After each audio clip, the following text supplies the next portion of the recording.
Clean مجلس اتحاد المسلمین کے صدر بیرسٹر اسد الدین اویسی نے تاریخی مکہ مسجد میں نماز جمعہ ادا کی اور مصلیوں سے ملاقات کی۔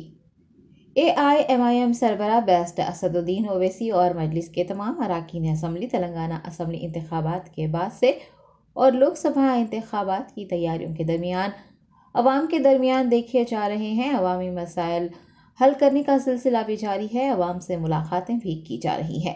آج سربراہ AIMIM اسد الدین اویسی نے تاریخی مکہ مسجد میں نماز جمعہ کا اہتمام کیا۔ بعد ازاں انہوں نے مصلیوں اور مقامی افراد سے ملاقات بھی کی۔ ان کے ہمراہ چار مینار کے رکن اسمبلی میر ذوالفقار علی، کارپوریٹر مصطفیٰ علی مظفر و دیگر بھی دیکھے گئے۔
Top selection computers sales and services technology کے اس دور میں ہم لائے ہیں آپ کی خدمت میں branded Dell HP desktop, laptop اور CCTV کیمراز۔ 15 سالوں سے 3 تا 5 لاکھ کسٹمرز کو سنگل اور bulk quantity wholesale price with latest generation school, colleges, corporate office کو ہم سپلائی کر چکے ہیں۔ اس کے علاوہ ایکسپرٹ انجینئرز کی نگرانی میں ریپیئر چپ لیول کے سروسز بھی اویلیبل ہے۔ اگر آپ گھر، دکان اور لوکیلٹی کو کرائم فری اور سیف رکھنا چاہتے ہیں تو ہم سے انسٹال کروائیے CCTV کیمرہ HD کلیئرٹی اور وہ بھی بیسٹ کوالٹی اور بیسٹ پرائز کے ساتھ۔ اور address Vijay Nagar colony beside Ryan hotel, Hyderabad. Director Syed Rashid Ali Majid. Contact 9849715954۔